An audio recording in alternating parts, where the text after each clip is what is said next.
The sharp crack of the door slamming echoed through the small house on Cedar Street like a gunshot, making Rachel Lawrence flinch as though she'd been struck. She stood frozen in her kitchen, still holding the dinner plate she'd been drying as her husband of 15 years stormed out with his hastily packed bags. The truth he'd finally confessed hung in the air like gunsmoke. He was leaving her for Miss Violet Thompson, the 22-year-old daughter of the mercantile owner, a woman nearly half Rachel's age of 38. "He's gone, Mama."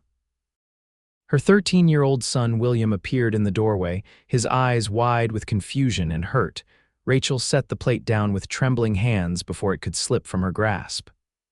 "Yes, William, your father has decided to live elsewhere." She couldn't bring herself to explain more, not when the humiliation burned so fiercely she could barely breathe. It was April 1885 in Cheyenne, Wyoming territory, and Rachel Lawrence found herself suddenly alone with two children, a small house on the edge of town, and no means to support them.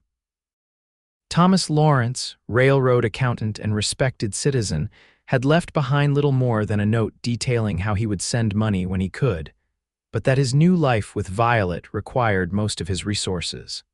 The whispers started before the week was out. In a town like Cheyenne, news traveled faster than the Union Pacific that had put the place on the map. Each trip to the mercantile or the post office became an exercise in holding her head high while feeling the pitying or judgmental glances of the townspeople. "Poor Rachel Lawrence," they murmured when they thought she couldn't hear. "Left for that young Thompson girl. What will she do now, those poor children?" 3 weeks after Thomas's departure, Rachel stared at the kitchen table where she'd laid out her meager finances. The small amount Thomas had left wouldn't last another month. With a 15-year-old daughter, Sarah, preparing for her final years of schooling and young William still growing so fast he needed new clothes nearly every season, Rachel knew she needed work and quickly. The next morning, Rachel donned her best dress, arranged her auburn hair in a neat bun, and headed toward the center of Cheyenne. She had always taken pride in her appearance, even if time had softened her once slender figure and etched fine lines around her green eyes. Thomas had mentioned those changes often enough in the last years of their marriage, each comment cutting deeper than the last. The Cattleman's Bank stood imposing on the main street, its brick facade a statement of permanence in a town that had transformed from a tent city to a thriving settlement in less than 2 decades. Rachel squared her shoulders and walked inside, hoping her experience keeping Thomas's household accounts might qualify her for a position. "I'm afraid we don't employ women for such roles, Mrs. Lawrence," the bank manager said, not unkindly but firmly. "It would unsettle our customers to have a lady handling their finances." At the newspaper office, the editor shook his head. "I've no need for additional staff, Mrs. Lawrence, though I'm sorry for your circumstances." By midday, Rachel had been turned away from 6 establishments. Sitting on a bench outside the courthouse, she removed her gloves and pressed her palms against her eyes, fighting back tears of frustration. "Madam, you all right?" Rachel looked up, startled by the deep voice. A tall man stood before her, his broad-shouldered frame blocking the sun. His face was tanned from long days outdoors, with lines at the corners of blue eyes that suggested both laughter and squinting against harsh prairie light. A well-worn Stetson was clutched in calloused hands, and his clothes, while clean, spoke of practical ranch work rather than town business. "I'm fine, thank you," she said automatically, straightening her posture. "Begging your pardon, but you don't look fine." He didn't move, studying her with an intensity that might have made Rachel uncomfortable if not for the genuine concern in his expression. "I'm simply resting a moment." She attempted a smile that didn't reach her eyes. The man nodded slowly. "Name's Jake O'Malley. I run the Double Circle Ranch about 10 miles west of town." "Rachel Lawrence," she replied, the courtesy of introduction too ingrained to ignore. "Mrs. Lawrence." He nodded again. "I couldn't help overhearing at the mercantile earlier that you might be looking for employment." Rachel's cheeks flushed with embarrassment, so the gossip had spread that far already. "Yes, I find myself in need of work." "Well, as it happens, I'm in town looking for someone to help run the household at the ranch. My housekeeper, Mrs. Winters, is heading back east to care for her ailing sister. He shifted his weight, seeming almost nervous. It's good, honest work, though the ranch is a fair piece from town. Rachel considered him carefully. Jake O'Malley appeared to be in his early 40s, his sandy hair showing touches of gray at the temples. There was something steady in his manner, a dependable quality that reminded her of the mountains visible on the horizon, weathered but unshakable. I have 2 children, Mr. O'Malley. They'd need to come with me. Plenty of room, he said without hesitation. Got a proper house, not just a cabin. 3 ranch hands stay in the bunkhouse so they won't trouble you. The children would have fresh air, good food. He paused. And there's a fine horse that needs riding since my nephew returned to St. Louis. Gentle enough for a boy, if you've got one. William's face flashed in Rachel's mind how his eyes would light up at the mention of a horse of his own to ride. The boy had been so quiet since his father left, as though trying to disappear. What would my duties include? She asked cautiously. Cooking for me and the hands, keeping the house in order. Nothing improper, he added quickly, seeming to understand her concerns. Mrs. Winters had her own room off the kitchen. That would be yours, and there's 2 small bedrooms upstairs that have been empty since my brother's family moved on to California. Those would do for your children. Rachel glanced down the street toward the home she could no longer afford to keep, thinking of the doors that had closed in her face all morning. Pride was a luxury she couldn't afford anymore. When would you need an answer, Mr. O'Malley? I'm heading back tomorrow. Need supplies from the mercantile, then I'll be ready to ride out by noon. He settled his hat back on his head. Think on it, Mrs. Lawrence. I'll stop by your house in the morning if you'll give me the address.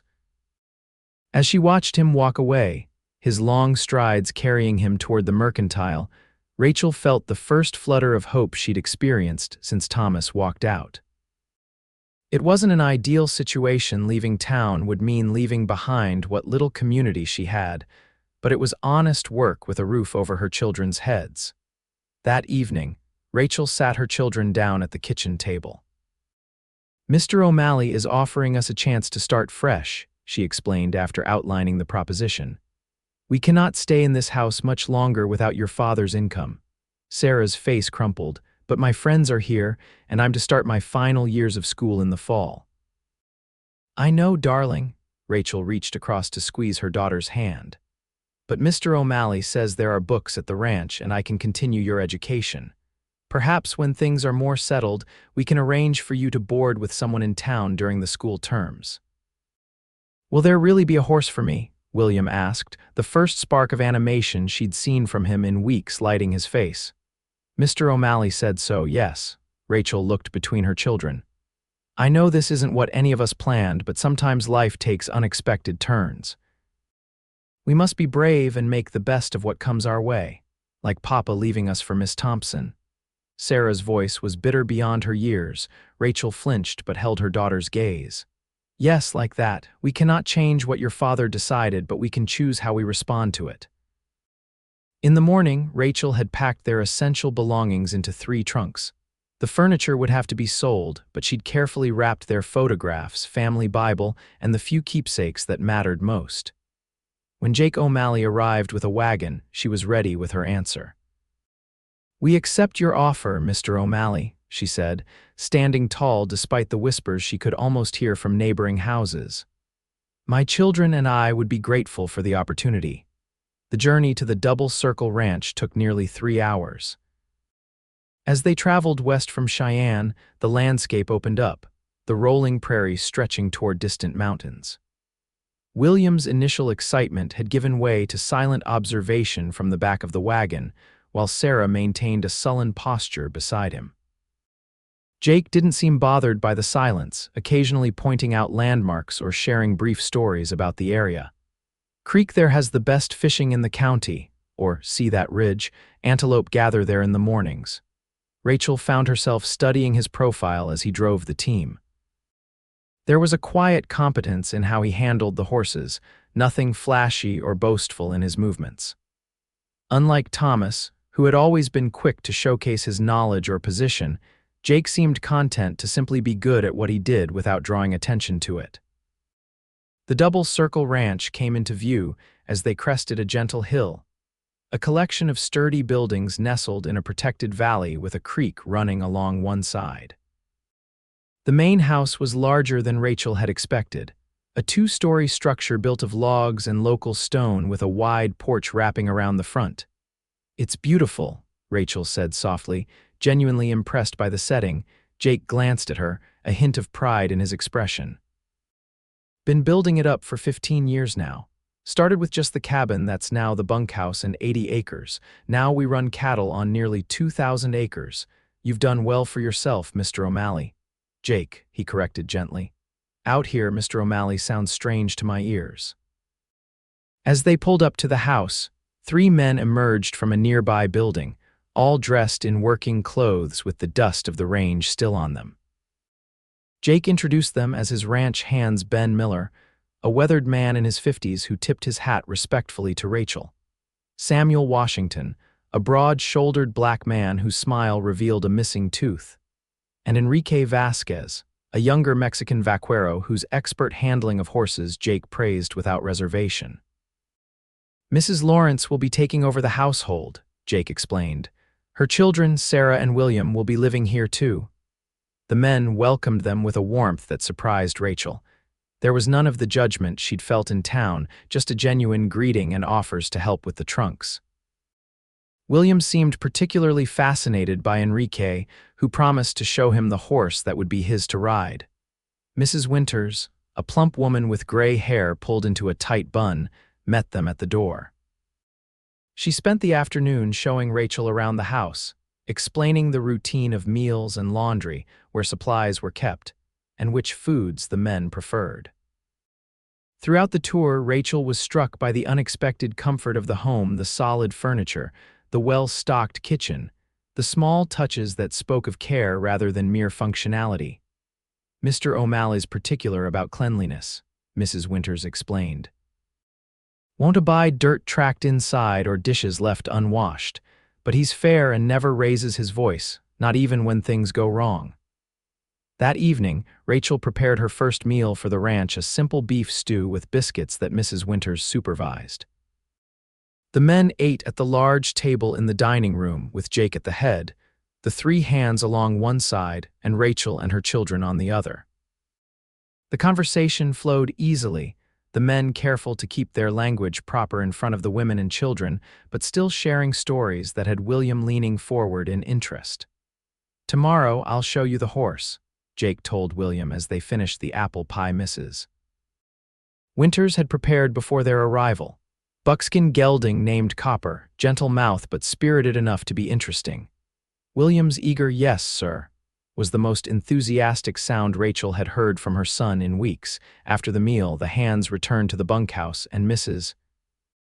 Winters retired to her room to continue packing for her departure in 2 days. Rachel found herself alone with Jake on the porch as darkness settled over the prairie. "Thank you," she said quietly, "for giving us this chance." Jake leaned against the porch railing, his gaze on the distant mountains rather than on her. "Ranch needs a good woman's touch. Mrs. Winters has kept things running smooth, but she's been anxious to see her sister for some time now. Still, you took a risk hiring someone you don't know, especially with children in tow." He turned to look at her then, his expression thoughtful. "I believe in judging folks by what I see in them, not by what others say. What I see in you is strength, Mrs. Lawrence. The kind that doesn't break even when bent near to snapping." His assessment was so unexpected and perceptive that Rachel found herself momentarily speechless. In that moment, she realized something important. Jake O'Malley had heard the gossip in town. He knew Thomas had left her for a younger woman, knew she was desperate, and had offered the position anyway. Not from pity, if she read him correctly, but from genuine respect. "Please," she said finally, "if I'm to call you Jake, you must call me Rachel." His smile was slow but transformed his weathered face. "Rachel, then, welcome to the Double Circle." As Rachel settled into her new room that night, listening to the unfamiliar sounds of the prairie night, she found herself wondering what the coming months would bring. She wasn't naive enough to believe all their troubles were behind them, but for the first time since Thomas's betrayal, she felt a flicker of possibility. Not happiness yet, the wound was too fresh, but perhaps, eventually, peace. The first week at the Double Circle passed in a blur of activity as Rachel learned the rhythms of ranch life. She rose before dawn to prepare breakfast for Jake and the hands, who needed to be in the saddle at first light. The men worked cattle, mended fences, and tended to the 100 daily tasks required to keep the ranch running, while Rachel established her own routine in the house.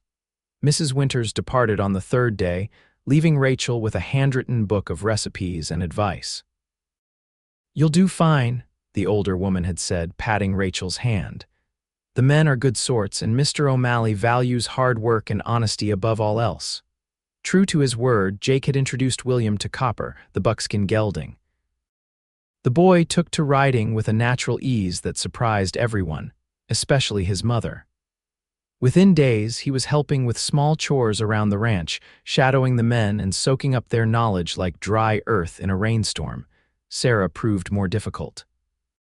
She spent the first few days sulking in her room, emerging only for meals and responding to questions with the minimum required politeness.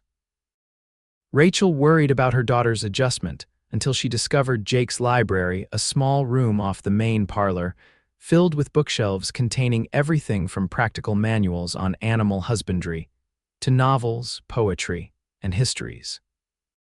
"Feel free to read anything that interests you," Jake told Sarah when he found her examining the titles. "My mother was a schoolteacher. She believed education shouldn't stop just because you live far from a schoolhouse." The discovery that their employer valued learning as much as she did began to thaw Sarah's resentment. She started spending hours in the library, working through the classics under Rachel's guidance in the afternoons after the housework was done. As April turned to May, the ranch burst into life with spring. Wildflowers carpeted the meadows, newborn calves wobbled alongside their mothers, and the garden Rachel had taken over from Mrs. Winters began showing the first green shoots of vegetables.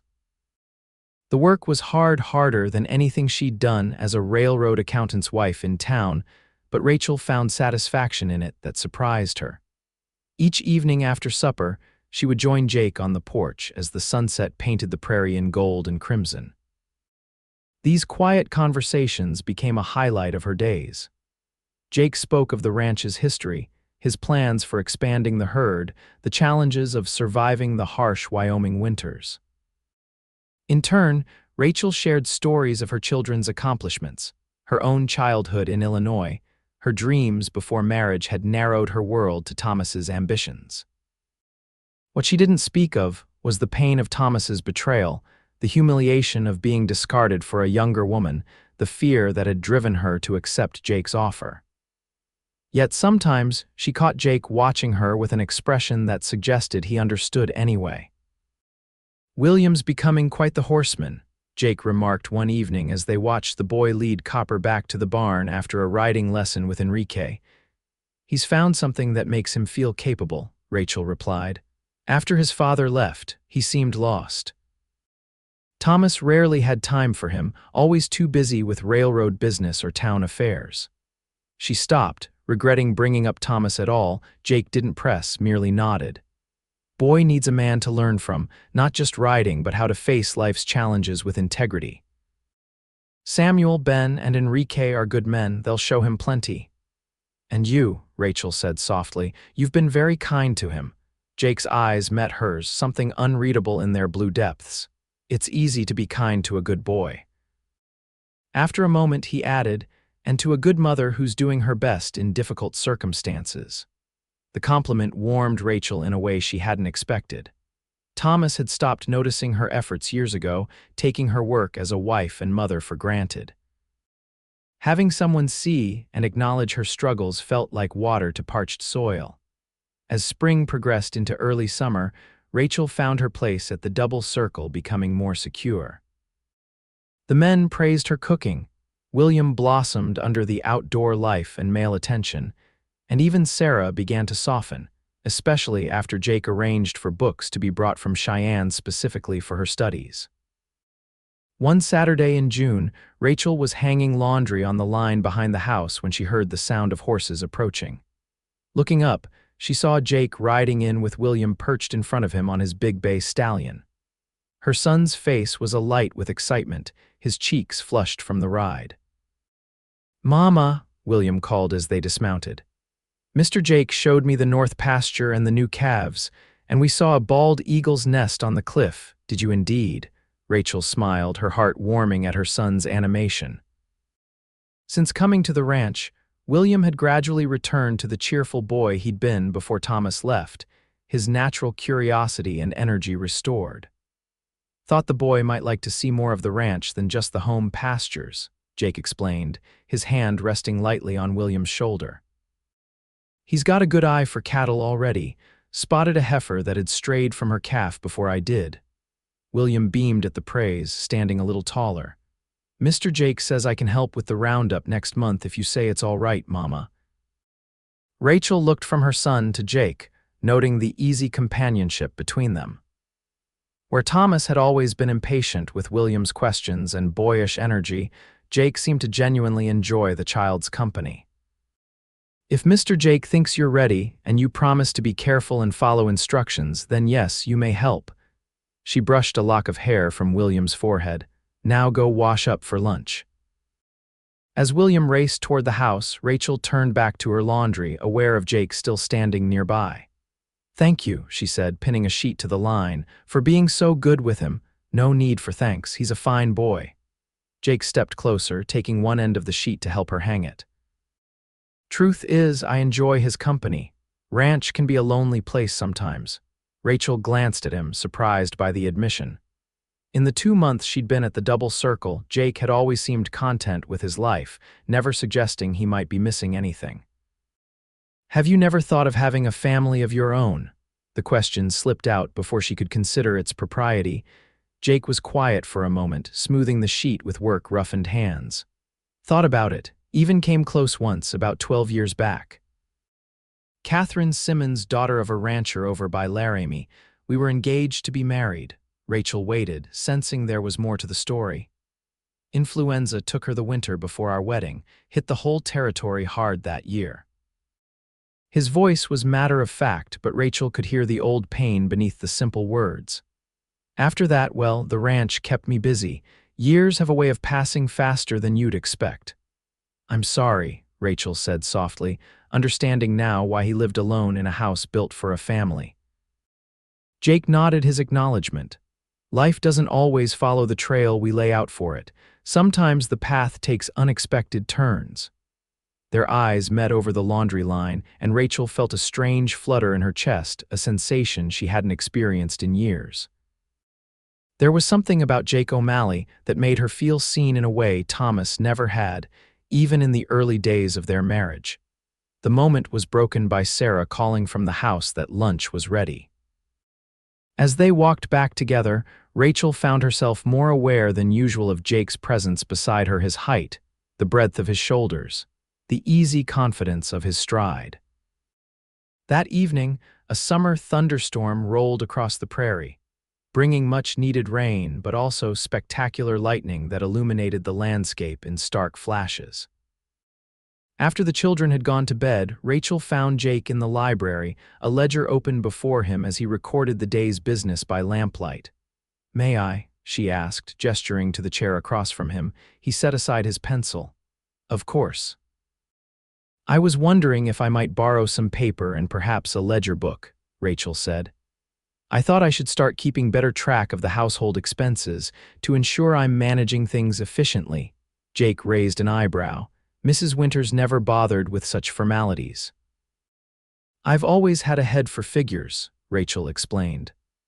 "My father was a bank manager, and he taught me bookkeeping from an early age. It helped me manage our household in town on Thomas's salary." She paused, then added, "I kept his business accounts as well, though he preferred people believe he did it himself." Understanding dawned in Jake's eyes. "Your husband didn't want folks knowing a woman was handling his numbers." Thomas believed certain tasks were beneath a man's dignity but unsuitable for a woman's public acknowledgement. The bitterness she tried to keep buried seeped into her tone despite her best efforts. Jake studied her for a moment, then turned the ledger toward her. The ranch books could use a woman's attention, I suspect. I'm better with cattle than columns. Rachel looked at the open page, noting immediately several mathematical errors and inconsistencies in how expenses were categorized. I could help organize this if you'd like. In the evenings, after my regular duties are complete. I'd appreciate that, Jake said, and Rachel could tell he meant it. Would be worth additional compensation beyond your household wages. The offer startled her. Thomas had never suggested paying her for the hours she spent maintaining his accounts. That work had been expected, an extension of her wifely duties. That's not necessary, she began, but Jake shook his head. Skilled work deserves fair pay, he said firmly. Don't much care if it comes from a man or a woman, long as it's done right. Something shifted in Rachel's understanding of the man across from her. Jake O'Malley might look every inch the rugged rancher, but his thinking was more progressive than most of the supposedly educated men she'd known in town. A particularly loud crack of thunder made her jump, and Jake smiled. Storm's right overhead now. Good for the land, though the cattle don't much care for the noise. As if to prove his point, a flash of lightning illuminated the room, followed almost immediately by a boom that rattled the windows. Rachel laughed nervously. I've always been a bit frightened of storms, foolish, I know. Not foolish at all, Jake said. Nature deserves our respect. Its power can be beautiful and terrible all at once.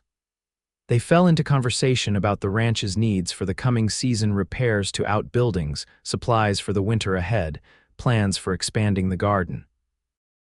Rachel found herself offering suggestions that Jake considered thoughtfully, sometimes adopting them immediately, sometimes explaining why they might not work in this particular environment. You have good instincts for ranch life, he commented as the storm began to move eastward, the thunder now more distant. I'm learning, Rachel replied. It's quite different from town living, but I find I enjoy the rhythm of the days here. There's a purpose to everything that sometimes seemed lacking in Cheyenne. Jake nodded, understanding in his eyes. That's why I never could settle in town, even when my brother tried to convince me to join him in business. Out here, a day's work shows immediate results. You fix a fence, the cattle stay where they belong. You plant a garden, food grows. Simple cause and effect.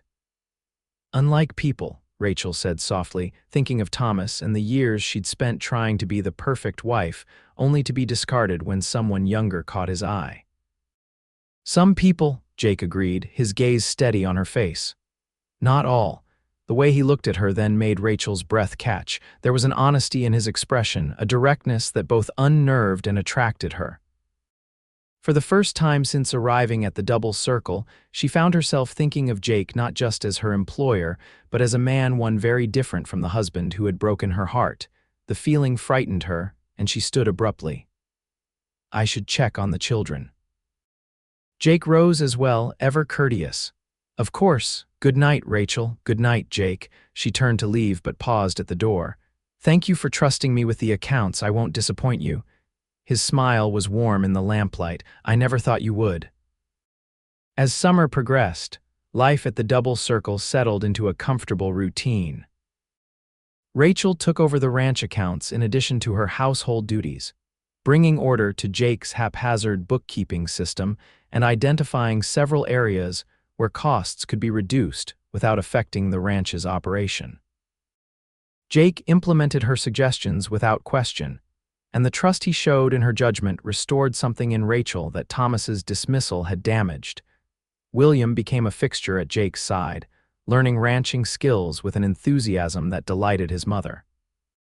By July, he was riding out with the men on simple tasks, returning with stories of cattle drives, wildlife sightings, and the vast landscape beyond the immediate ranch grounds. Sarah, too, had found her place. When Jake discovered her talent for sketching, he provided proper drawing materials and encouraged her to document the plants and animals of the region.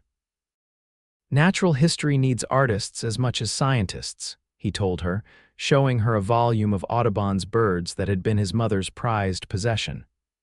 Seeing the world clearly and capturing its beauty, that's a gift, Sarah. The local schoolteacher from a neighboring ranch visited once a week to continue Sarah's education, and Jake arranged for books to be sent from Cheyenne regularly. The girl who had arrived sullen and resentful blossomed under this attention to her intellect and talents, reminding Rachel of herself at that age, before marriage had narrowed her horizons. One hot afternoon in late July, Rachel was picking beans in the garden when she heard the sound of approaching horses. Looking up, she shaded her eyes against the sun and saw Jake riding in with William, Samuel, and Ben. They were returning earlier than expected from checking the north pasture fences. "Rachel," Jake called as he dismounted, his voice tight with urgency, "need your help." Ben took a fall when his horse stepped in a prairie dog hole, think his arms broken. Rachel hurried forward as the men helped Ben down from his horse. The older ranch hand's face was gray with pain, his left arm held awkwardly against his body. William hovered nearby, his expression anxious but determined to be helpful. "Bring him to the kitchen," Rachel directed, already mentally cataloging what she would need. Her father's sister had been a nurse during the war between the states and had taught Rachel basic medical care knowledge that had proven useful over the years with active children. In the kitchen, Jake and Samuel eased Ben onto a chair while Rachel gathered clean cloths, her sewing basket, and a bottle of whiskey kept for medicinal purposes. William was sent to pump fresh water and heat it on the stove. "Let me see," Rachel said gently, kneeling beside Ben. With careful hands, she examined the arm, feeling the unnatural angle of the bone beneath the skin. "It's broken, but not compound. The bone hasn't broken through the skin. We need to set it before swelling makes it worse." Ben nodded grimly. "Done it before, ain't pleasant." "Samuel, I'll need you to hold his shoulder steady," Rachel directed. "Jake, when I tell you, pull on his hand firmly but steadily." As she prepared splints from a wooden box slat Jake quickly cut to size, Rachel noticed William watching intently. "William, go find Sarah. Ask her to bring me the tin of willow bark tea from the pantry." The boy ran off, glad to have a task. When he returned with his sister and the requested tin, Rachel was ready. After giving Ben a healthy dose of whiskey, she nodded to Jake and Samuel. "On the count of 3, 1, 2, 3. Ben's strangled shout as the bone was pulled back into alignment echoed through the kitchen. Rachel worked quickly, checking the position and then binding the arm with cloth strips between the splints to immobilize it. When she finished, she prepared a cup of willow bark tea for the pain and helped Ben drink it. "You did well," she told the ranch hand, whose color was already beginning to return. "Keep it still for at least 4 weeks. I'll check it daily and rebind it as needed." "Thank you, Mrs. Lawrence," Ben said, his voice rough. "Got a gentle touch for such strong hands." Throughout the procedure, Rachel had been aware of Jake watching her, not just her medical skills, but the way she took command of the situation, issuing instructions with quiet confidence. Now, as Samuel helped Ben to the bunkhouse to rest, Jake remained in the kitchen as Rachel washed her hands and cleaned up. "That was impressive," he said. "Where'd you learn doctoring like that?" "My aunt was a nurse with the Union Army," Rachel explained, drying her hands on her apron. "She lived with us after the war and taught me what she knew. I've set William's arm twice before. He was always climbing where he shouldn't as a younger boy." Jake leaned against the kitchen table. "You're a remarkable woman, Rachel Lawrence." The simple statement, delivered with such sincerity, caused a warm flush to spread across Rachel's cheeks. "I merely did what was necessary." "That's just it," Jake said, stepping closer. "You see what needs doing and you do it without fuss or complaint. Whether it's running a household, keeping accounts, or setting broken bones." He paused, his expression serious. "I'm grateful you came to the double circle, not just for the work you do, but for who you are." Rachel found herself unable to look away from his gaze, which held an admiration that made her heart beat faster. For months now, they had been building something between them, a friendship based on mutual respect and understanding. But in this moment, Rachel recognized that her feelings had grown beyond friendship, and she suspected Jake's had as well. The realization frightened her. Her marriage to Thomas had ended in betrayal and humiliation. The thought of risking her heart again, especially when her children's security depended on her position at the ranch, seemed foolhardy.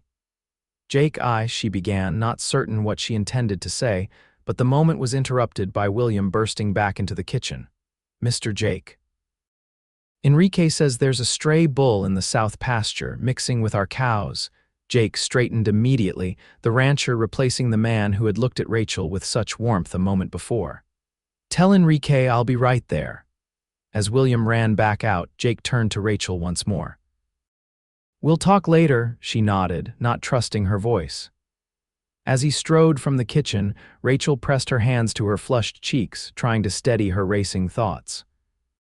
After Thomas, she had convinced herself she was done with romantic entanglements, that she would focus solely on securing her children's future. Yet here she was, heart fluttering like a girl's at the way Jake O'Malley looked at her. "Oh, Rachel," she whispered to herself. "Be careful." August brought scorching heat to the Wyoming plains. The creek that ran through the double-circle property shrank to a trickle, and the men worked tirelessly to ensure the cattle had access to water. Rachel rose before dawn each day to complete the necessary cooking and cleaning before the heat made the house unbearable, and she taught Sarah to preserve the garden's bounty for the winter months ahead. One evening, as they sat on the porch seeking relief in the slightly cooler air after sunset, Jake mentioned an upcoming trip to Cheyenne. "Need to see about selling some cattle and picking up supplies," he explained. "Thought you might want to come along, you and the children." "Been out here 3 months now without a trip to town." Rachel considered the offer. She had deliberately avoided Cheyenne, unwilling to face the gossip and pitying glances. But the children would enjoy the change of scenery, and there were things they needed that couldn't be purchased at the small trading post 10 miles from the ranch. "When would we go?" she asked. "Day after tomorrow." "We'd stay overnight. The Cattleman's Hotel has proper rooms and return the following evening." The prospect of a proper hotel stay appealed to Rachel. For all that she had adapted to ranch life, the thought of crisp hotel sheets and a bathtub with hot water sent from the kitchen was tempting. "The children would love it," she admitted, "and there are supplies I need for canning the late summer harvest." Jake smiled, clearly pleased she had accepted. "We'll take the good wagon. Samuel will drive you and the children in the morning, and I'll meet you in town after I conclude some business with the cattle buyer." 2 days later, Rachel found herself approaching Cheyenne with a mixture of anticipation and dread. She had dressed carefully in her best remaining dress, a deep blue cotton with white piping that complemented her auburn hair. Sarah and William were scrubbed and neatly attired, excited about the adventure. As they drove down the main street, Rachel kept her head high, determined not to show how nervous she felt at the prospect of encountering old acquaintances. Samuel delivered them to the Cattleman's Hotel, where Jake had already arranged for their rooms, before taking the wagon to collect supplies from the mercantile. "I'll secure our rooms and then take the children for ice cream," Rachel told Samuel. "Please tell Mr. O'Malley we'll meet him at the hotel at 4 o'clock. The hotel clerk recognized Rachel immediately, his eyebrows rising in surprise. "Mrs. Lawrence, we haven't seen you in town for some time." "I've been employed at the Double Circle Ranch," she said with as much dignity as she could muster. "Mr. O'Malley has reserved rooms for us." The clerk consulted his book. "Yes, indeed, one for Mr. O'Malley and a larger one for you and your children. Would you like assistance with your bags?" After settling into their room, which was indeed luxurious compared to the ranch house, Rachel took the children to the ice cream parlor near the town square. As they enjoyed their treat, she couldn't help noticing the glances and whispers from other patrons, former neighbors, and acquaintances who clearly had not forgotten the scandal of Thomas's departure. "Mama," Sarah whispered, noticing as well, "those ladies are staring at us." Rachel straightened her shoulders. "Pay them no mind, Sarah. Their opinions don't determine our worth."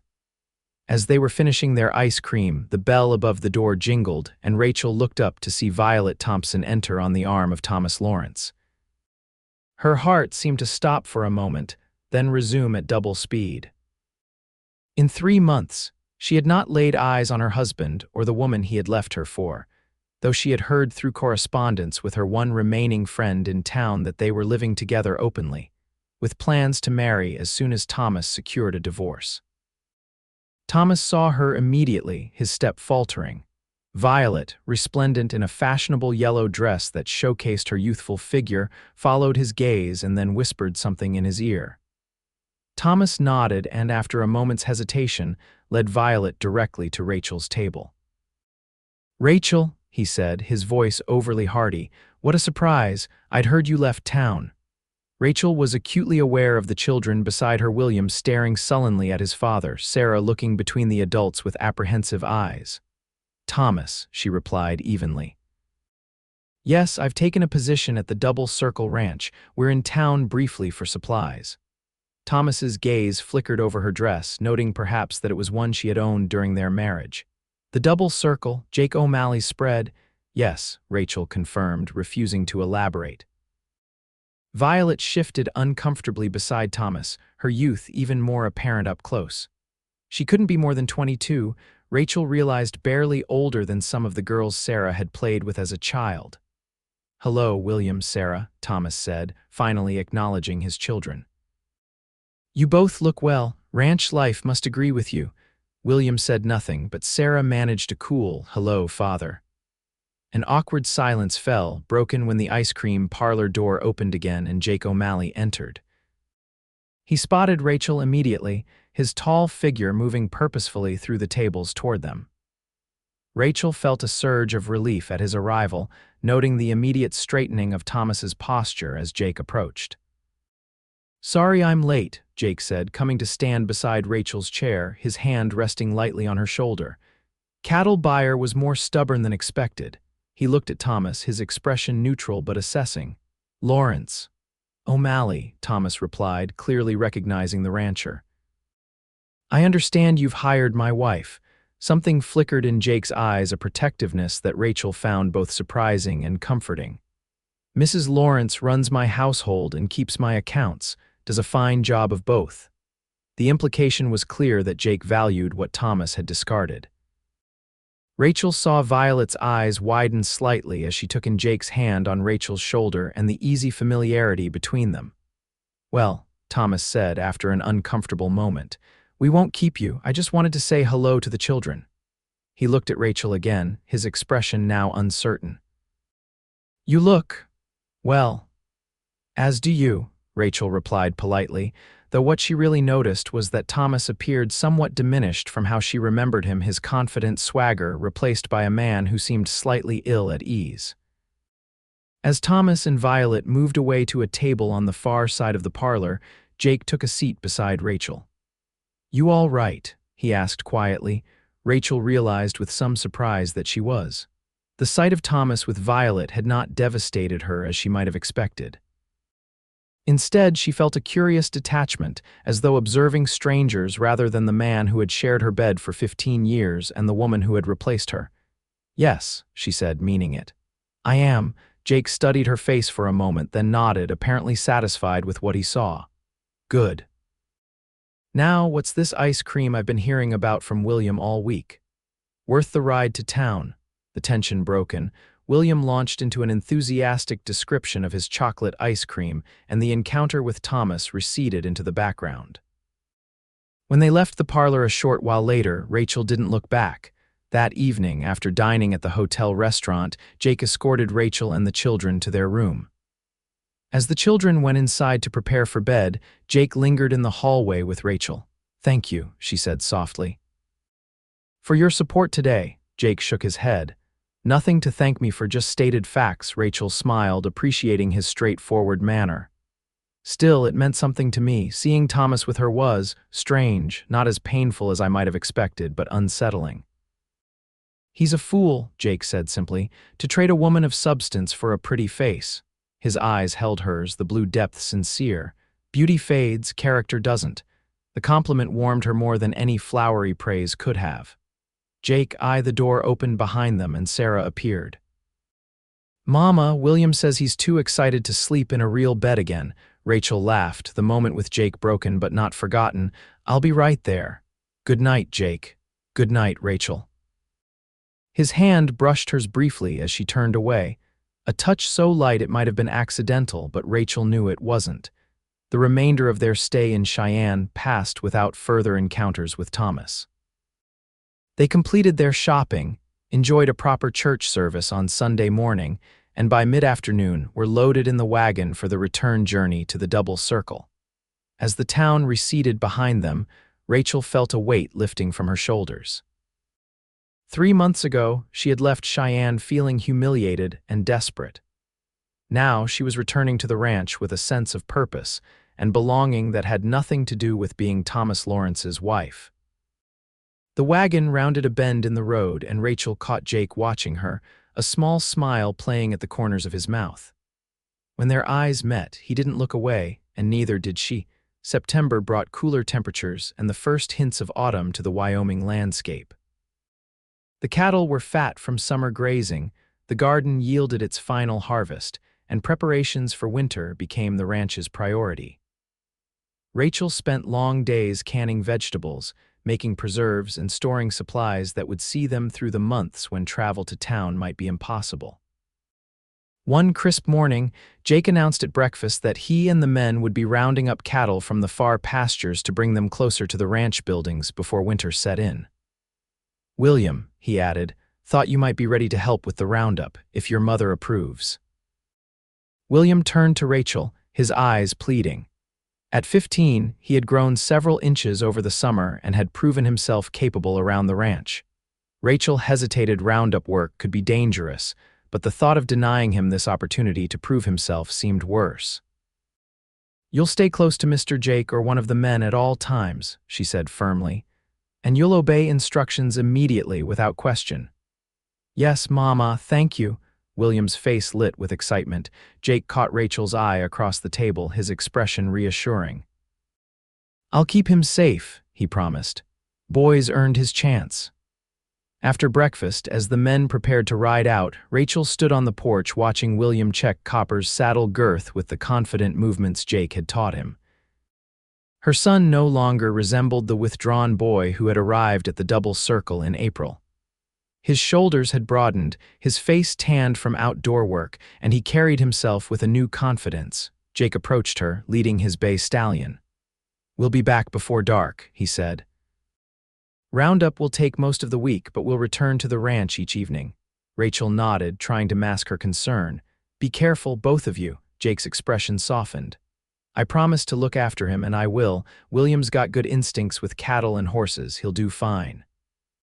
As they mounted up to ride out, William proudly taking his place among the men, Rachel felt a complex mixture of emotions: pride in her son's growth, anxiety for his safety, and a deepening affection for the man who had taken such care with him.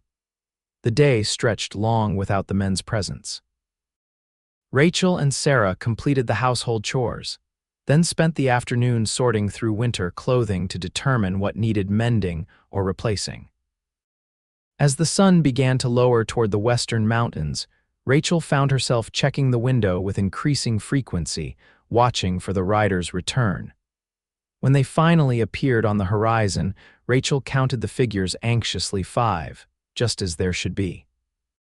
As they drew closer, she could make out William riding beside Jake, gesturing animatedly as he spoke. Even at a distance, she could tell her son was recounting some adventure of the day's work. The riders dismounted in the yard, and William ran to Rachel, his face flushed with excitement and prairie dust. "Mama, I helped bring in 30 head that had strayed into the North Canyon. Mr. Jake said I spotted them before anyone else did." Rachel laughed, brushing dust from his jacket. "Did you indeed? Well done. Now go wash up for supper. You look like you've been rolling in the dirt." As William raced inside, Jake approached, his own face bearing the evidence of a long day on the range. "He did well," he confirmed. "Has a natural eye for the land. Spotted those strays when even Samuel missed them." "Thank you for giving him this chance," Rachel said. "It means everything to him." Jake removed his hat, running a hand through hair that had grown a shade lighter from the summer sun. "Rachel, I've been meaning to speak with you about something important." He glanced toward the house. Perhaps after supper, a walk if the evening stays fair. The seriousness in his tone made Rachel's heart quicken. Yes, of course. Throughout the meal, Rachel found herself unusually aware of Jake's presence at the head of the table, the deep timbre of his voice as he discussed the roundup with the men, the strength in his hands as he passed dishes, the way his eyes sought hers when the conversation turned to plans for the coming winter. After the meal, when the dishes were cleared and the men had retired to the bunkhouse, Jake suggested their walk. The evening was clear, the first stars appearing in the deepening blue of the sky. They followed a path that led toward the creek, now restored to its normal flow after recent rains. They walked in companionable silence for a time, until Jake stopped at a point where the land opened up to a view of the distant mountains, still faintly visible in the fading light. "Rachel," he began, turning to face her. "I need to ask you something, and I want you to answer honestly without concern for your position here at the ranch." Rachel nodded, suddenly nervous. "Of course." Jake took a deep breath. "These past months, having you and the children here, it's changed the ranch, changed me." He looked out toward the mountains, then back to her. "I've come to care for you, more than as my housekeeper, more than as a friend." Rachel's breath caught, though she had sensed the growing connection between them. Hearing him speak the words aloud made it suddenly, undeniably real. "I know your husband hurt you badly," Jake continued when she didn't immediately respond. "And I know you came here out of necessity, not choice. I don't expect anything from you, but I wanted you to know how I feel and to ask if there might be a chance for us. Not now, perhaps, but someday." In the gathering darkness, his face was half in shadow, but Rachel could see the vulnerability in his expression, this strong, capable man who commanded his ranch and his men with quiet authority, now laying his heart bare before her. "Jake," she said softly. "I'd be lying if I said I haven't thought about this, about us." She wrapped her arms around herself, suddenly chilled despite the mild evening. "But I'm still legally married to Thomas and my children." "I understand," Jake said quickly. "And I'd never ask you to do anything that would compromise your principles or harm your children. I just needed you to know." Rachel stepped closer to him, drawn by the sincerity in his voice and the feelings she had been denying for months. "My children adore you," she said. "William looks up to you more than he ever did to his father. And Sarah, you've given her back her love of learning." Jake's expression lightened. "They're good children, a credit to their mother." "As for me," Rachel continued, her heart racing, "I've come to care for you too, Jake. More than I thought possible after Thomas, but I'm afraid." "Of what?" he asked gently. "Of trusting again. Of believing I could be enough for a man to remain faithful." The admission cost her, but Rachel knew she had to be honest with him and with herself. Jake reached for her hand, his calloused palm warm against her skin. "Rachel Lawrence, listen to me. What your husband did says nothing about your worth and everything about his character. You are more than enough, you're extraordinary." His voice dropped lower. "And if you gave me the chance to prove it to you, I'd spend the rest of my life making sure you never doubted it again." The sincerity in his words and the warmth in his eyes broke something open inside Rachel, a wall she had built around her heart after Thomas's betrayal. Before she could talk herself out of it, she stepped forward and placed her hand on Jake's chest, feeling his heartbeat steady and strong beneath her palm. "I'd like that chance," she whispered, "for both of us." Jake's arms slipped around her waist, drawing her closer. "May I kiss you, Rachel?" In answer, she lifted her face to his. The kiss was gentle at first, a question rather than a demand. When Rachel responded, her arms sliding up to his shoulders, Jake deepened the kiss, holding her as though she were precious and strong all at once. When they finally drew apart, Rachel felt light-headed not just from the kiss, but from the realization that she had taken the first step toward a new beginning. "We'll need to move slowly," she said. "For the children's sake," Jake nodded, still holding her close. "We have time. And I'm not going anywhere." As they walked back to the house, hand in hand under the star-filled Wyoming sky, Rachel felt a sense of rightness she hadn't experienced in years.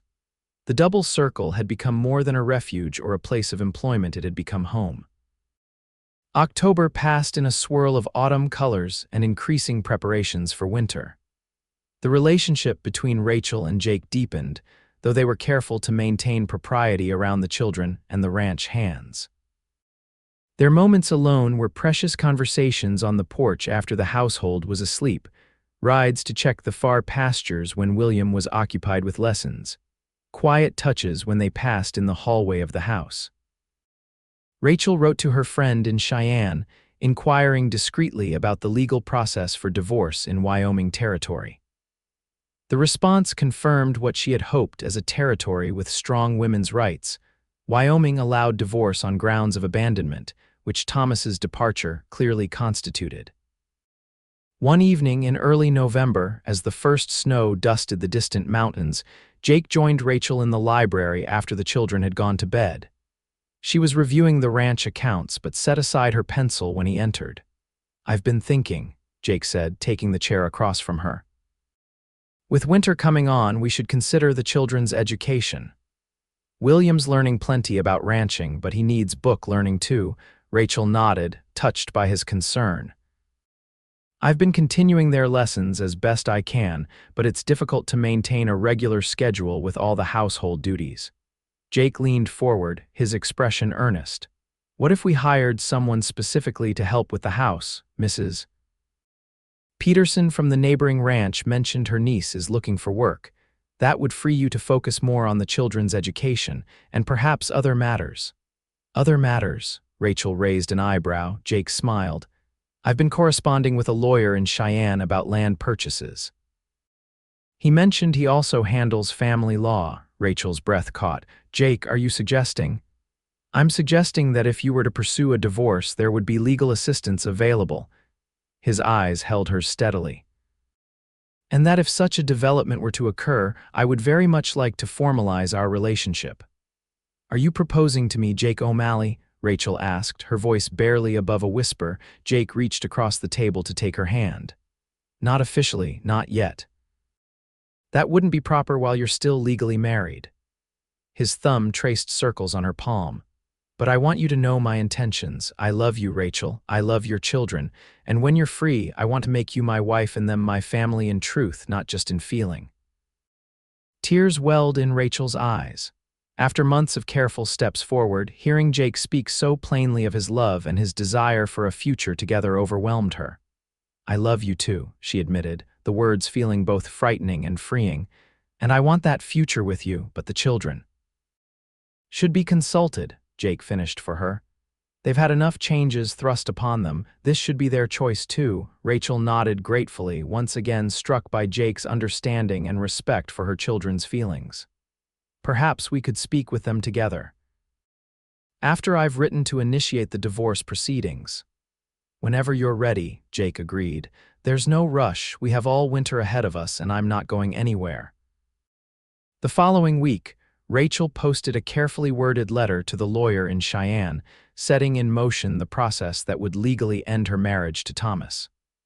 The sense of finality was both sobering and liberating. That evening, she and Jake asked the children to join them in the parlor after supper. William and Sarah exchanged curious glances as they settled onto the sofa.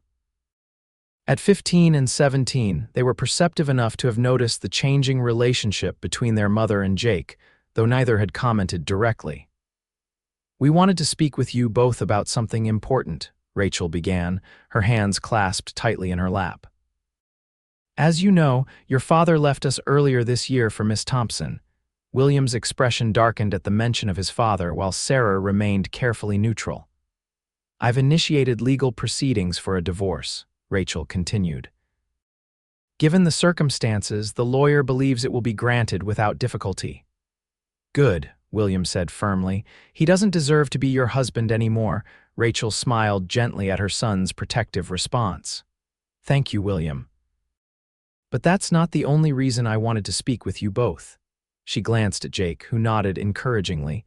"Over these past months, Mr. O'Malley, Jake and I have developed feelings for each other." Sarah's eyebrows rose, but she didn't appear shocked. "We know, Mama. We've seen how you look at each other." Rachel felt heat rise to her cheeks. "Yes, well, when the divorce is finalized, Jake has indicated he would like to ask for my hand in marriage. And I wanted to speak with you both before formally asking your mother," Jake added, his deep voice serious. I care deeply for both of you as well as for Rachel, but I understand this affects your lives significantly, and I want your honest thoughts." There was a moment of silence as the children absorbed the news. Then William spoke up, his voice cracking slightly as it had begun to do in recent months. "Does this mean we'd stay at the double circle permanently, that it would be our home?" Jake nodded. "Yes, and in time, if you wished, I would be honored to legally adopt you both as my own children, though I would never try to replace your father or erase him from your lives." Sarah's eyes filled with tears. "You would do that, even though I'm nearly grown." "Family isn't about age, Sarah," Jake said gently. "It's about belonging together." William stood suddenly and crossed to Jake, extending his hand with a seriousness beyond his years. "I think you'd be a good husband to my mother," he said formally, "and I'd be proud to have you as my father." Jake stood and shook William's hand, then, in a swift movement that surprised everyone, pulled the boy into a brief, fierce hug. When they separated, both had suspiciously bright eyes. Sarah looked at her mother. "Are you happy, Mama? Truly happy, not just making the best of things?" Rachel's throat tightened with emotion at her daughter's perceptiveness. "Yes, Sarah, I am happier than I've been in many years." Sarah nodded, seemingly satisfied. "Then I'm happy too." She stood and went to Jake, offering her hand as her brother had done. "Welcome to our family, Mr. Jake." As the four of them stood together in the warm parlor, the first heavy snow of the season beginning to fall outside the windows, Rachel felt a sense of completion she had never experienced before, not even in the early, hopeful days of her marriage to Thomas. This was different, a joining of four people who had chosen each other deliberately and with clear eyes. Winter settled over the double circle, transforming the landscape into a world of white and silver. The ranch became a cozy island in a sea of snow, the household drawing closer together during the long evenings. Jake hired Mrs. Peterson's niece, Lucy, to help with the household duties, allowing Rachel more time to focus on the children's education and to assist Jake with planning improvements to the ranch for the coming year. In January, word came from the lawyer that Thomas had not contested the divorce, likely eager to be free to marry Violet. The decree would be finalized in February, granted on grounds of abandonment. The news brought a quiet celebration around the dinner table that evening, with Jake producing a bottle of good wine he had been saving for a special occasion. After the children and Lucy had retired for the night, Jake led Rachel to the parlor, where a fire blazed in the hearth against the bitter cold outside. He sat beside her on the small sofa, taking her hands in his. "I've been thinking," he began, "about the future, about us." Rachel smiled, leaning against his shoulder. "As have I. The ranch has prospered this year," Jake continued. "The cattle fetch good prices, and the new breeding stock will improve the herd further. I've been setting aside funds for improvements to the house." "The house is lovely as it is," Rachel protested. Jake's arms slipped around her shoulders. "It could be better. Another bedroom or two, perhaps, a larger kitchen." He paused. "Room for our family to grow, if that's something you might want." Rachel turned to look at him, surprised by the suggestion. At 38, she had assumed her childbearing years were behind her, especially after Thomas had made it clear he considered their family complete after William's birth. "Do you want more children?" she asked cautiously. Jake's expression was thoughtful. "I never thought I'd have the chance for a family of my own after Catherine died. Having you and the children here has been more than I dared hope for." His hand found hers. "But yes, I think I would welcome a child of our own if God sees fit to bless us that way. Though I already consider William and Sarah as much mine as if they were born to me." The sincerity in his voice moved Rachel deeply. This was so different from her relationship with Thomas, who had always viewed the children as obligations rather than blessings. Jake's readiness to embrace not only her but her children and potentially more spoke to the kind of man he truly was. "I would like that too," she admitted softly, "though at my age it might not be possible." Jake kissed her forehead gently. "Then we'll be content with the family we have." "All I know is that I want to build a life with you, Rachel, however that life takes shape." February brought the official divorce decree, delivered by the stage that managed to push through despite the winter weather. That evening, after a celebratory dinner with the entire household, Jake asked Rachel to bundle up for a short walk. Despite the cold, the night was clear, stars brilliant in the black sky above the snow-covered landscape. Jake led her to a small rise not far from the house, where a stand of pine trees provided shelter from the wind. There, with the lights of the double circle visible in the distance, he dropped to one knee in the snow before her. "Rachel Lawrence," he said, his breath forming clouds in the frigid air. "I have loved you since the day I saw you sitting on that bench in Cheyenne, trying so hard to be brave when your world had fallen apart. I've loved watching you rebuild your life here, seeing your strength, your kindness, your fierce protection of your children." From his pocket, he produced a small box. "You've made the double circle a true home. Would you do me the honor of becoming my wife, of making our family official in the eyes of God and the law?" He opened the box to reveal a ring not ostentatious, but beautiful in its simplicity, with a single diamond flanked by two smaller sapphires that reminded Rachel of Jake's eyes. "Yes," she whispered, tears freezing on her cheeks in the cold. "Yes, Jake O'Malley, I will marry you." Jake slipped the ring onto her finger, then stood and pulled her into his arms, his kiss warming her despite the winter chill. When they finally broke apart, Rachel laughed, a sound of pure joy that echoed across the snow-covered ranch. "We should get back before we freeze," she said, though she made no move to leave his embrace. "Just a moment more," Jake murmured, holding her close. "I want to remember this you here, saying yes under these stars, the beginning of our life together." They were married on the first day of spring, when the snow had retreated enough for guests to travel to the double circle. The ceremony took place in the ranch house parlor, with the local circuit preacher officiating. Sarah served as her mother's attendant, wearing a new dress of pale blue that Jake had ordered specially from Denver, while William stood proudly as Jake's best man. Rachel wore a gown of ivory silk, modest but beautiful. Her auburn hair arranged with sprigs of early wildflowers that Sarah and Lucy had discovered on a protected south-facing slope. As she spoke her vows to Jake, her voice clear and unwavering, she felt none of the nervous uncertainty of her first wedding day. This union was built on a foundation of respect, friendship, and tested love, not the giddy infatuation that had characterized her early relationship with Thomas. After the ceremony, the ranch hands and neighbors who had been invited enjoyed a feast prepared by Rachel and Lucy. There was music from Samuel's fiddle and Enrique's guitar, dancing in the yard as the spring sun warmed the day, and toasts to the new family with good whiskey Jake had been saving for the occasion. As evening fell, the guests departed, leaving the family alone. Jake had arranged for Samuel, Ben, and Enrique to handle the evening chores, giving him and Rachel their first night together as husband and wife without responsibilities to tend to. Sarah and William presented them with a gift, a framed drawing Sarah had created of the ranch house with the four of them standing together on the porch. "Our home," the caption reads simply, "our family."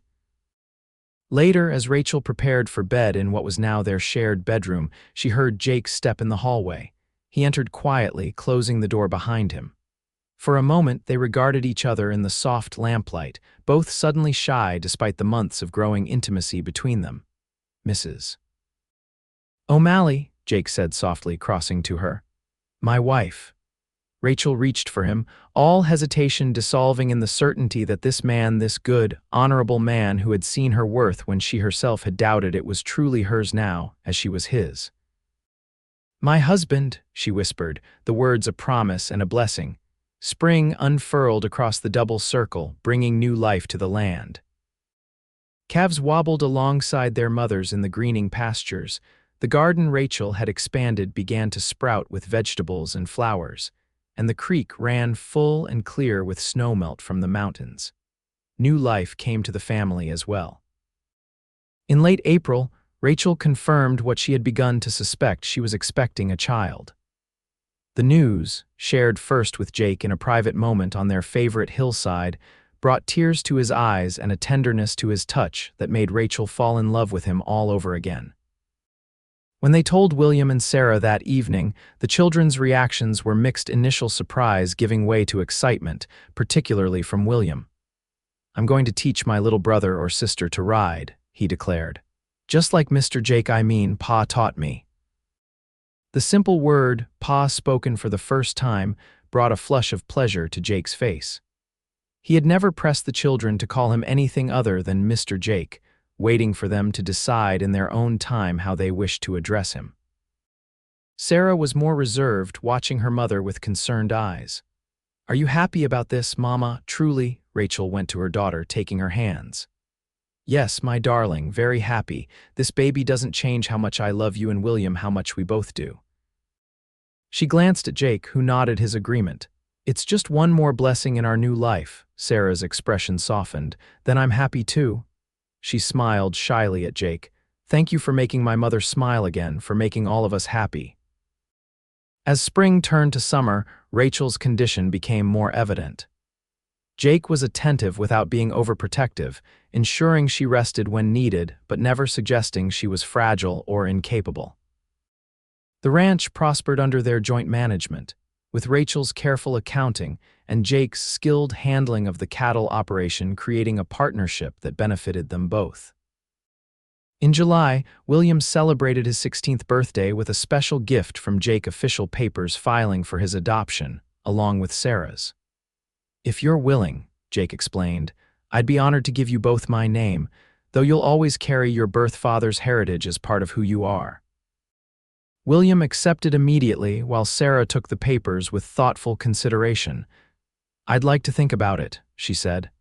"Not because I don't want to be your daughter," she added quickly, seeing Jake's face fall slightly, "but because it's an important decision, and you taught me to consider important decisions carefully." Jake's expression cleared, pride replacing disappointment. "You're absolutely right, Sarah. Take all the time you need." 2 days later, Sarah found Jake in the barn, checking a mare that was close to foaling. "I've made my decision," she said, her voice steady. "I would be proud to be Sarah O'Malley." Jake set aside the brush he'd been using and faced her. "Are you certain?" Sarah nodded. "My father gave me life, and I'll always be grateful for that. But you, Jake, you gave me a future. You saw value in my mind, in my drawings, in who I am." She held out the adoption papers, now signed. "You're the father of my heart. That deserves recognition." Jake enfolded her in a gentle hug, his voice rough with emotion when he finally spoke. "Thank you, Sarah. I'll do my best to be worthy of that trust." By late summer, preparations for the baby's arrival were well underway. Jake and the men converted a small room adjacent to the master bedroom into a nursery, while Rachel and Sarah sewed tiny garments and blankets. William, determined to contribute, carved a cradle with Jake's guidance, the simple piece becoming more refined under his careful hands. In mid-September, as the aspens began to turn gold on the mountainsides, Rachel went into labor. Lucy fetched the midwife from the neighboring ranch while Jake paced anxiously outside the bedroom door. Sarah kept William occupied with games and stories, both siblings alternating between excitement and fear for their mother. After 6 hours of labor, shorter than Rachel had experienced with either of her other children, the cry of a newborn filled the house. When Jake was finally allowed into the bedroom, he found Rachel propped up against pillows, tired but radiant, a small bundle cradled in her arms. "Come meet your son," she said softly. Jake approached the bed with reverence, carefully sitting beside her. The baby was red-faced and wrinkled, with a shock of dark hair unlike either of his fair siblings. When Jake reached out a tentative finger, the infant grasped it with surprising strength. "He's perfect," Jake whispered, awestruck. "What shall we name him?" "I thought perhaps James," Rachel suggested. "After your father, James O'Malley." Jake tested the name, a smile spreading across his face. "It suits him." When Sarah and William were allowed in to meet their new brother, any lingering reservations disappeared in the wonder of new life. William immediately began listing all the things he would teach little Jamie when he was old enough, while Sarah carefully sketched the baby's delicate profile as he slept in their mother's arms. That night, with James sleeping in his cradle beside their bed and the household quiet, Rachel and Jake lay together in the darkness, his arm around her shoulders as she rested her head on his chest. "I never thought I could be this happy again," Rachel murmured. "After Thomas left, I believed that part of my life was over." Jake's fingers stroked her hair, a gentle, soothing motion. "When he left you for Violet, he made the greatest mistake of his life, but I'm selfishly grateful for it because it brought you to me." Rachel tilted her head to look at him in the moonlight streaming through the window. "You saw me when I couldn't see myself anymore. You reminded me of my worth when I'd forgotten it." "I simply saw what was always there," Jake said. "A strong, capable, beautiful woman who deserved to be cherished." He kissed her forehead tenderly. "I'll spend the rest of my life making sure you never doubt your value again." As they drifted toward sleep, Rachel reflected on the journey that had brought her to this moment. Thomas's betrayal, which had once seemed like the end of everything, had ultimately led her to a deeper love, a more authentic life, and a man who saw her clearly and loved her completely. The path had been painful, but the destination was more beautiful than she could have imagined. Epilogue: 5 years later, April 1890, the Double Circle Ranch spread out below Rachel as she stood on the hillside, watching the spring roundup in the distance.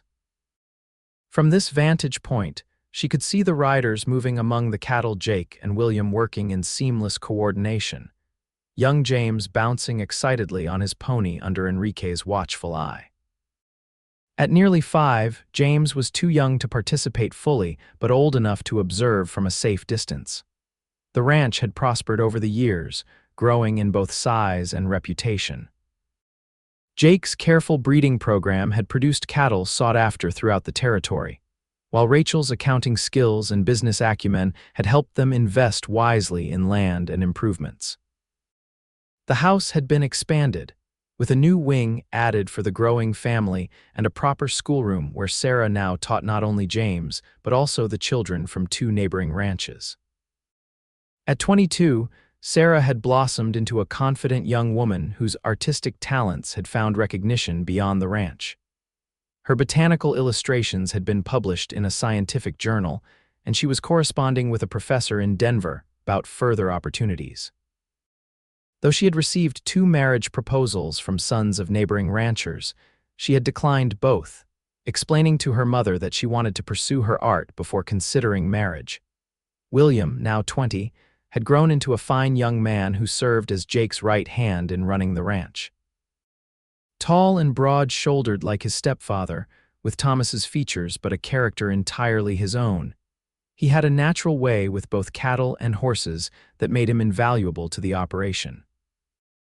There had been talk of him attending agricultural college in the East, but for now he preferred the practical education of the range. Rachel smiled as she spotted the smallest figure among the distant riders, 3-year-old Emma, her second child with Jake, securely seated in front of her father on his stallion. With her mother's auburn hair and her father's blue eyes, Emma was a fearless child whose determination to keep up with her brothers amused and occasionally alarmed her parents. "Mama, look what I found."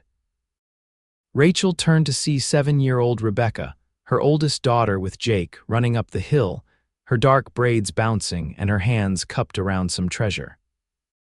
Like her father, Rebecca had a deep connection to the land and was constantly discovering interesting rocks, unusual plants, or small creatures. "What is it, sweetheart?" Rachel knelt to examine her daughter's find.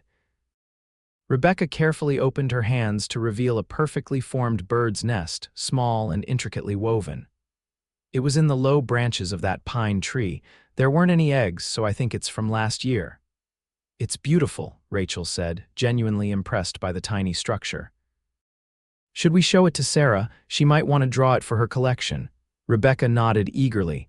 "And then can I put it in my nature box?" "Of course." Rachel stood, taking her daughter's hand as they started back toward the house. "Let's see what Lucy has prepared for lunch. The riders will be hungry when they return." The house that had once seemed so grand to Rachel now felt comfortably lived in, filled with evidence of a busy, happy family. William's spurs hanging by the door, Sarah's drawings decorating the walls, children's toys tidied into baskets in the corners. Books and papers scattered across the large table where the family gathered each evening. Lucy, now married to Enrique but still helping with the household, was preparing a hearty stew when they entered the kitchen. The delicious aroma filled the house, making Rachel realize how hungry she was after a morning spent working in the garden. "Just in time," Lucy said with a smile. "I was about to send Rebecca to find you. Bread's nearly done too. It smells wonderful." Rachel hung her shawl on a peg by the door. "The men should be back within the hour."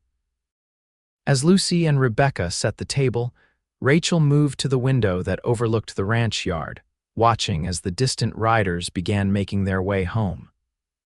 The sight of her family returning together, Jake with Emma secure before him and James riding proudly on his own pony beside William, filled her heart with contentment. She thought briefly of Thomas, who had married Violet and moved to Denver shortly after the divorce. She had heard through Cheyenne acquaintances that the marriage had faltered after just 3 years, with Violet leaving Thomas for a younger man, an irony not lost on Rachel. Last she'd heard, Thomas was working as a bookkeeper for a mining company, his dreams of advancement never quite materializing. Rachel felt no bitterness now, only a distant sadness for the man who had never understood that true happiness came not from youth or beauty, but from building a life of purpose and love.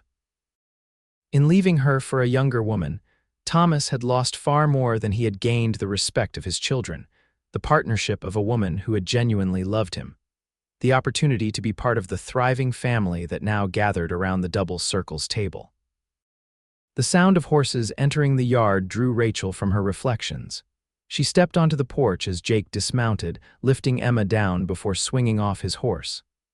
The little girl ran to Rachel, chattering excitedly about the calves she had seen and how she had helped her father. Jake handed the reins to William, who led both horses toward the barn, James trailing behind on his pony. As the boys disappeared into the barn, Jake climbed the porch steps, his face breaking into the smile that, even after years of marriage, still made Rachel's heart quicken. "Successful morning?" she asked as he drew near.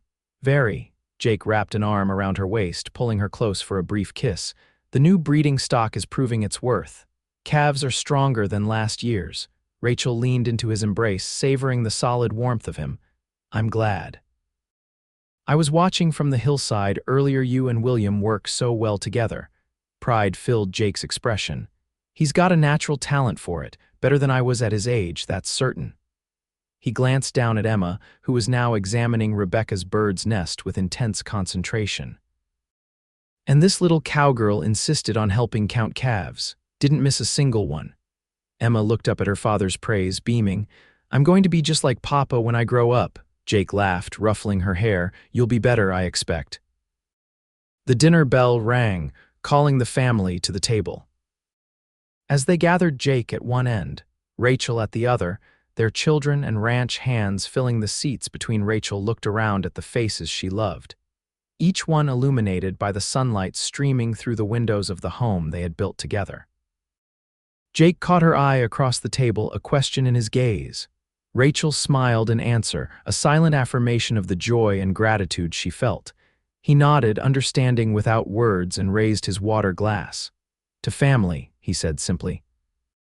As glasses were lifted around the table and the words echoed back, Rachel thought of how far she had come from that devastating day when Thomas had walked out. The pain that had once seemed unbearable had led her to this moment, surrounded by love, secure in her worth, cherished by a man who had seen her value when she couldn't see it herself. "To family," she repeated, her heart full, "and to new beginnings that come from difficult endings." Jake's eyes held hers across the table, his love as steady and true as the mountains that surrounded their home. In that gaze was the promise he had made and kept to never look away, to always see her clearly, to value what Thomas had foolishly discarded. And in Rachel's answering smile was the certainty that she had found, at last, the love and partnership she truly deserved. The end.